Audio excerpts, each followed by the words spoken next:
Give him your thoughts, please. Well, thank you very much, Mr. President.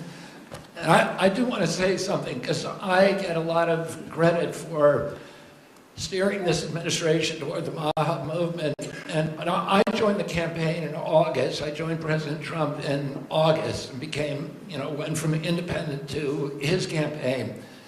But it was in June, and he made an issue. It was a MAHA speech before MAHA existed. And I took note of that speech at the time and thought there's a potential here for a common ground. I want to thank you for your vision, for your courage, for standing up. President Trump is a populist president.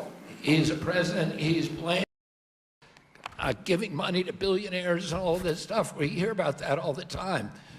But he is on the side of the middle class, the working class, the poor in this country, people.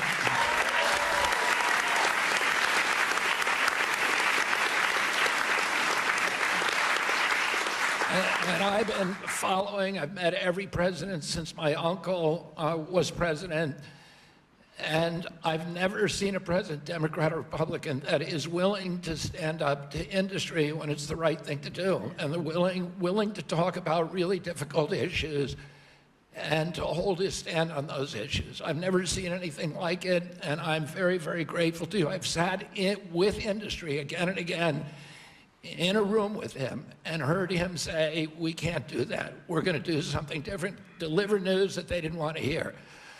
So I'm grateful to this. This is a milestone. There's never in American history has the federal government taken a position on public health like this.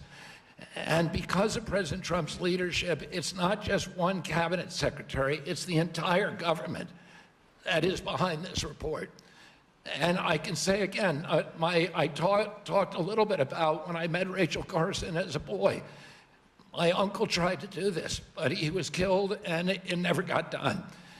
And ever since then, we've been waiting for a president who would stand up and speak on behalf of the health of the American people and say, there is no difference between good economic policy, good environmental policy, and good public health policy, and good industrial policy. We can have all of them, but we need a united cabinet, and we need to go forward as a single people.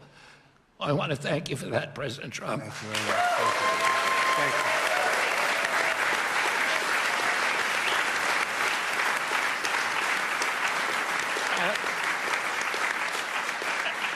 At its core, this report is a call to action for common sense. We've relied too much on conflicted research, ignored common sense, or what some would call mother's intuition. It's common sense that ultra-processed, nutrient-poor food contributes to chronic disease. It's common sense that excessive screen time and isolation lead to anxiety and depression, especially in children. It's common sense that exercise and healthy food should come before prescriptions and surgery. It's common sense that not all calories are equal in nutritional value. It's common sense that over-medicating kids is dangerous. It's common sense that we can celebrate the innovations of modern life while also demanding fearless inquiry into ameliorating the negative effects of medication, agriculture, and environmental practices. It's common sense that research funded by corporations deserves more scrutiny than independent studies. I'm so proud of this cabinet, and particularly Secretary Rollins and Administrator Zeldin, who, again, I'll say it a third time, work late nights, early into the morning to make this happen, and to all the leadership from the White House staff, beginning with Stephen Miller, and Heidi Overton, Dr. Heidi Overton, with Vince Haley.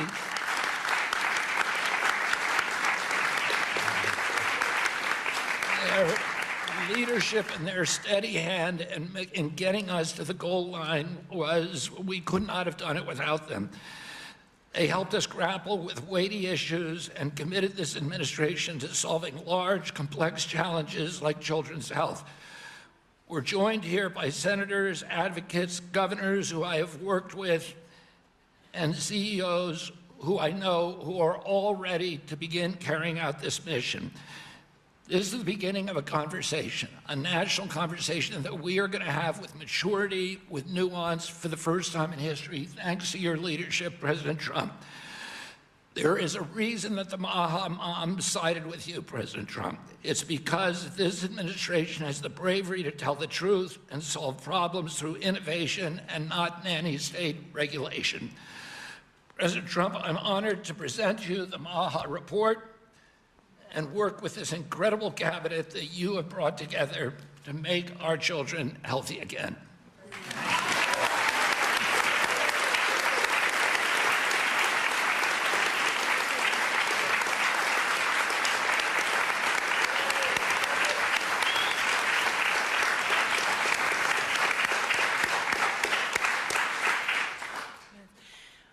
Three things. First, on behalf of an extremely grateful nation and on behalf of a lot of extremely grateful Maha moms who are out there, Secretary Kennedy and Mr. President, thank you.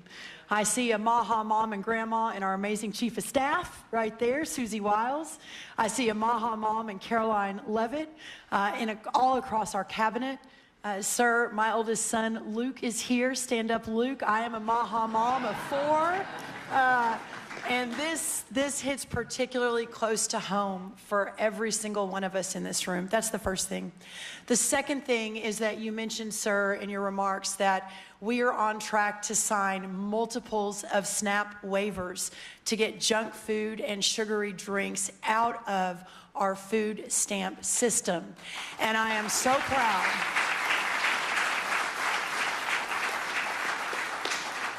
I am so proud to announce that on Monday, I was in Nebraska with Governor Pillen, where we signed the first one. An hour ago, I signed the second one for Governor Braun in Indiana. He may not even know that. I've got it right here, sir.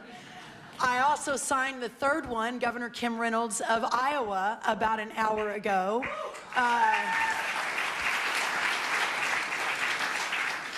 With a half a dozen more coming down the line. And sir, that has never happened before. Under Republican or Democrat administrations, we have never made that happen before. So I am so proud and so grateful for your leadership. We have Governor Morrissey here, who is the first one to apply from West Virginia. Oh, Governor Morrissey.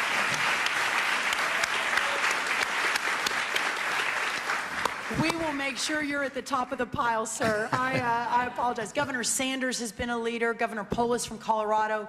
It has been remarkable how these governors have stood up. That's the second thing. The third and final thing, sir, is we all know that at the center of making America healthy again is making American agriculture great again. Without American agriculture at the center of this discussion, we have the most robust, the safest, the best agriculture system in the world. And in partnership with the amazing Secretary Kennedy and all of these incredible patriots sitting around this table, under the leadership of the extraordinary President Donald J. Trump, we will make America healthy again. And what an honor it is to be a part of that. Well, thank you, sir.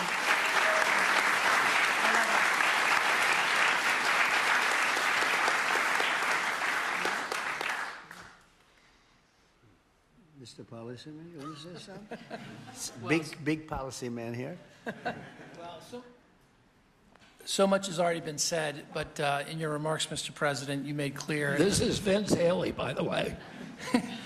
In your remarks and in the report, it's very clear that there are no sacred cows when it comes to our children's health. We are showing the courage to turn over every stone to figure out, to investigate what is behind the chronic childhood disease crisis, and that's what this report represents, sir. Thank you, Vince. Thank you very much. You want to have other people speak? We've had everybody speak. Oh, good. Most have already spoken. That's very good. But the fake news wasn't here. What's going on? I mean, Oz, I want to thank you for your work. Would you have anything to say to the media? Thank you, sir. I think it's a moral failing if we don't address this, but it's definitely a financial failing as well. 50% of children are on Medicaid or on the CHIP program. It is an obligation we all have to address this reality. As you know, the cost of Medicaid has gone up 50% in 5 years. Right. I thank you very much for having the bravery to commission this report, and Secretary Kennedy, Secretary Rollins, Lee Zeldin, everybody else on this panel for being able to effect what has not been done since this law for Medicare and Medicaid was written in 1965. God bless you. Thank you very much, Oz. Thank you.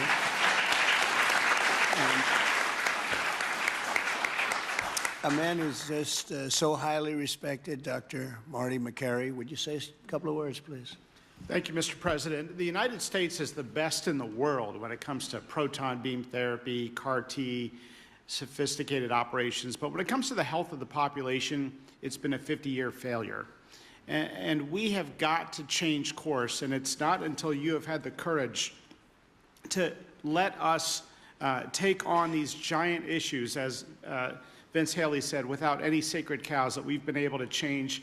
And I think this will transform our healthcare system from a reactionary system where doctors are playing whack-a-mole to a proactive system. So thank you, Mr. President. Thank you very much. Thank you, man. Highly respected man. Jay, please say a few words. Thank you. Thank you, Mr. President. I said earlier already that it's shocking to me that what this report says, which is that our kids will live less long, less healthy, more unhappy lives than we will as parents. We can't have that. I'm so proud to be part of this moment because that doesn't have to be the future. We can change things by doing excellent gold standard science, understanding the root causes of all these problems, reversing it. And Mr. President, this is an enormously important moment because it's from this moment forward, we will reverse course so our kids will live longer than us, will live more healthy than us, and will be happier than we have been. Thank you. Thank you very much. Thank you. Thank you, Jay. Good job, too. I have to say we have the greatest farmers in the world, and we love our farmers, and we want to pay respect to our farmers, and we always will. And we won the farmers by a lot in the election, in every election, all 3 elections, and we won by a lot. And I will never forget that. And they are foremost in our thought. And representing, I think, the farmers better than just about anybody can do is Senator Roger Marshall. Could you say a couple of words, Roger, please? Mr. President, we're not tired of winning yet. Congratulations. What a week you've had overseas, one win after another, one big, beautiful bill across the House floor this morning. You're the best closer in the game, and this is one of the greatest days of my life, professionally speaking, as well. And I just want to acknowledge my MAHA mom out here as well, that my wife, Lena, was a MAHA nurse and a MAHA mom and a MAHA grandma. Now, Lena, will you please stand up as well, my wife?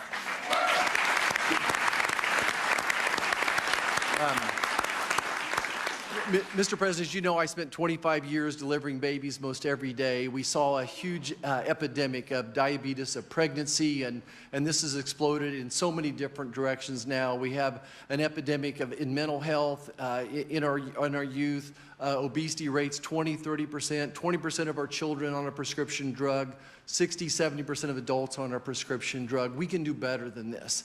And it does start with the farmer. It starts with soil health. And I just want you to know that our farmers are so committed to this as well. And so many of them are already doing great things. They're making the soil healthier. They're using less pesticides. They're doing all the right things. It's going to take a little bit more effort and time to get everybody with those practices. But the American farmer and rancher were the original environmentalists, the original conservationists, and they'll be right here working beside us. And we appreciate your support of them as well. Thank you, Roger. Great. Thank you. So I think I'll close by just saying that something happened a week ago that was very, very important, profound, but very important in so many ways. For years, I noticed that other countries paid much less for drugs and pharmaceuticals than we did. But I don't mean 2% less or 10%, which would be good, but I don't mean 20 or 25 or 30%. I mean, sometimes we paid 10 times more, 12 times more, 13 times more than other countries, where people from our country would be seen going into Mexico and seen going into other countries leaving on trips and bringing their drugs home because they'd get in London, they'd be able to buy a drug for 1/10 the price of what it costs in New York City. And I watched this, and I watched it during my term, and I didn't like it. I didn't like it, and it's a very complex system, but, you know, we're smart also, maybe much smarter than they are, and at some point, we had to figure out, and I heard it was the middleman. Nobody told me who the middleman was. Nobody knew who the middleman was. Nobody ever heard. All I heard is the middleman. I said, they've got to be the richest people in the world, whoever they are. We don't even know if there is a middleman. All I know is that the drugs were 10 times higher and sometimes more than that. And I really got into it over the last year, and I figured the whole system out. And for various and sundry reasons, the United States of America was being screwed, and we were being taken advantage of and being laughed at for years and years. And I said, it's not going to happen anymore. And I brought a great gentleman, the head of Eli Lilly, in, who's great. He really is. He's great. He's done a fantastic job, and others also of the companies. And I'd have it out with him. I had debates with him, actually, and pretty much it was a debate that was impossible to lose. You had to be a real bad debater to lose that debate because they couldn't justify it. They tried to say, well, you know, we pay for research and development, and the United States has agreed to pay for 100%. I said, why? Why are we paying? And by the way, that wasn't even the number because it's still way too high if you took all the research and development. But you have other countries that are a lot more vicious than us in terms of their representatives. And they'd set a price for a drug, and they'd say, tell the United States to pay for the rest. We were subsidizing the whole world. And I said, we're not going to do that anymore. We've been a laughing stock for so many years. The last 4 years, we've been a laughing stock. I said it. We were a laughing stock, and now we're the most respected, and we're the hottest country in the world. We're going to remain that way. We're going to do that with drug costs, too. And so I said, I'm going to do something that's a very unpopular thing to do with a small number of people, mainly the people that own the drug companies and others. And I'm not even blaming them. They were able to get away with it. But it was really other nations that took advantage of us because the drug companies were under their thumb. And they would say, this is what I'm going to pay. And the European Union was right at the top of the list. Let me tell you, we're going to pay $20 for this, and we're not going to pay any more. And America would pay $240 for the same thing that they're paying $20. They said, tell America to pay for the rest. And for years, they went along aimlessly, and they did it. And I started making changes, and I'll never forget the end of my first term, which was very successful. We had the best stock market ever. We had the best economy ever of any president. We went up 88% in the stock market, as an example, and I think 116% in one of the other indices. And we had, we're doing well, but this whole thing with the drug costs always bothered me. And I started really studying it, and it's very complicated stuff. And I said, you know what? We are paying so much more, and I demanded favored nations. We're the biggest buyer, we're the best buyer, we're the most solid buyer, we're the one that paid for all of the research and development. And I said, we're going to do something that's earth-shattering. So at the end of my first term, I was so proud because it's the first time in 28 years that any president reduced drug prices during the course of 4 years. And you know what the number was? 1/4 of 1%. But it was down 1/4. Think of it, 1/4 of 1%. Very little. Essentially, they remained the same. But I wanted to get it down, and I was so proud. I thought I was the greatest guy in the world. I took it down 1/4 of 1%, and I had news conferences. I was bragging. I'm the only one that did it 28 years. And then I said, that's not very much because we were still paying so much more. And I decided I've got to break the system. And it's the most powerful lobby in the world, the drug company. The most powerful they are, the most powerful. And I'm not saying bad, good. I'm not saying anything, but they have tremendous power over the Senate, over the House, over the governors, over everybody. And they spend more money, billions and billions of dollars. And I said, I don't care. I have to do what's right. And I declared a favored nations, most favored nations, where the United States from now on is going to pay the exact same price as the lowest price anywhere in the world. In other words, if you take... Right? In other words, if you take the country that's paying, and let's say in a certain part of, there may be some country out there that pays a little bit less for very good reasons because of the fact, a thing called poverty or whatever. But we take the lowest country, say European Union countries as a whole, that would be fine. Or take individual countries within the European Union, or take various countries that nobody's even heard about. We pay the lowest. And what that's going to mean, and I'd like to put somebody to police it because it should start immediately. It shouldn't start in 2 years, 3 years, 5 years. They'll say, yes, it kicks in. They always say kicks in, Marty. It kicks in, sir, in 4 years, and then 4 years they get it changed. It should mean, so remember I told you I was happy with 1/4%. It could mean anywhere from 70% to 89% reduction in drugs and pharmaceuticals. That's a little different, right? And I've actually had some congressmen call me and they say, sir, can we talk about this? I said, no. They wanted to talk because, there's tremendous power against them. And I understand that. And every one of them was covered. Senators were.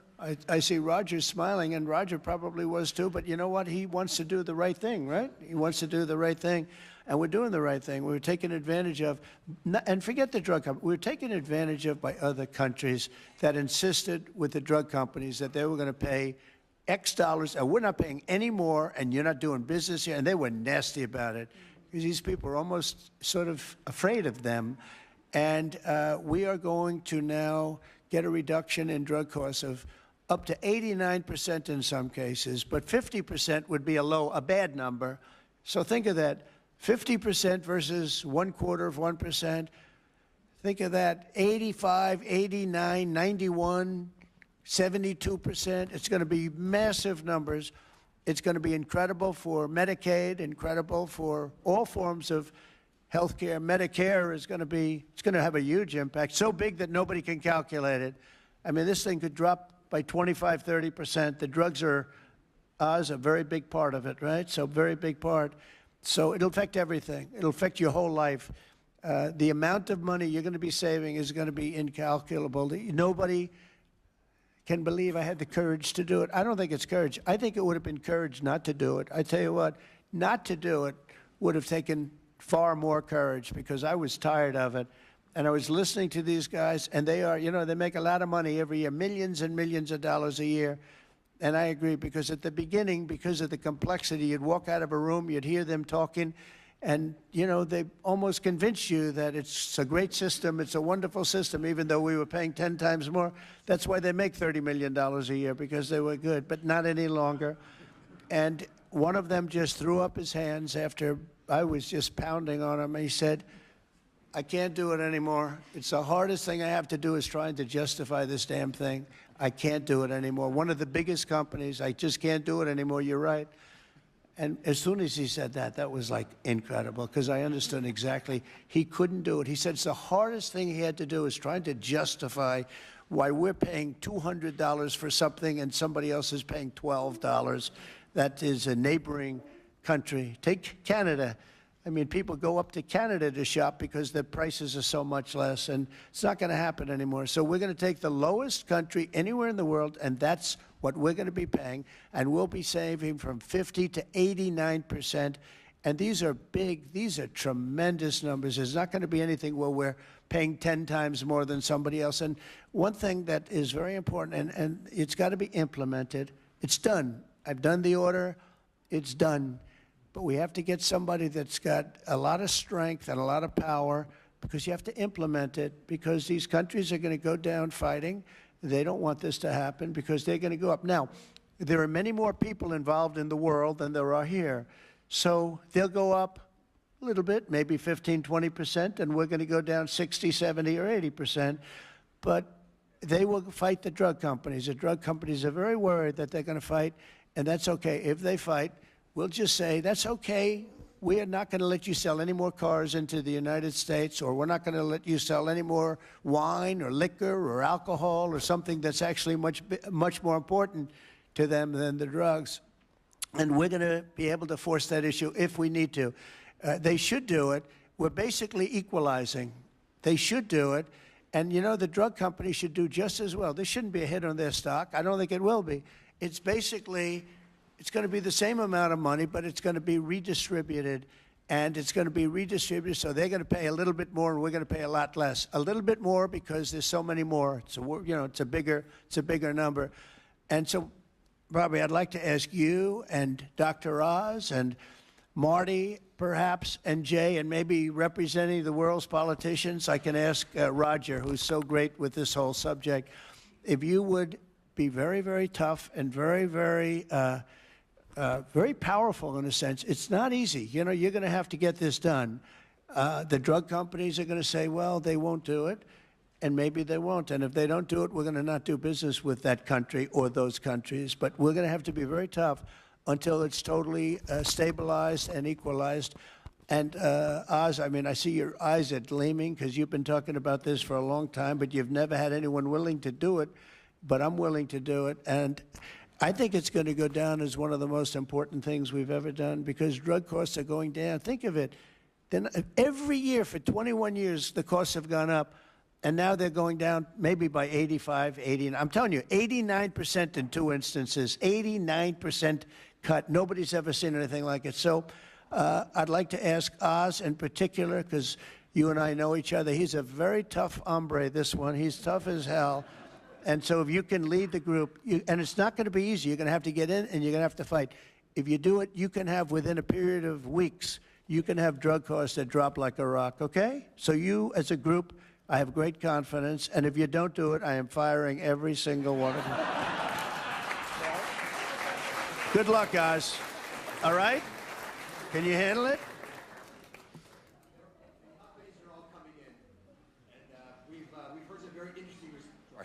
The companies are all coming in. We've had some very promising interactions. So Okay, good. I Well, give you a you're little gonna time be to be the a tough ones. hombre. You'll do a great job. I have no doubt about it. Thank you very much. Any help, I will be there to help you, okay? But you mentioned something that has not been discussed in the past. People have talked about drug prices in a silo and in isolation. But when you start going to the countries where they give discounts to because they're getting beaten up there, and you support these companies, they see a huge upside potential, and even greater than the numbers you mentioned. Right. They should be able to charge more than what they would historically have been tolerant of if they have the support of the U.S. government and you. And Secretary Kennedy is aware of all these discussions. Well, they were artificially low and artificially high. We were artificially high. They were artificially low. We're not going to let that. And I think you're going to be able to handle it pretty easily. But speed is very important because we can do this immediately. This doesn't take 2 years, 3 years. It doesn't take a month. So do the best you can. Thank you very much. Thank you, everybody. Thank you very much. Thank you, Bobby. Are we concluded, Bobby? Yes. Go ahead. Why don't you Thank you, finish it Mr. off? President. Let's all give a hand for President Trump for his leadership.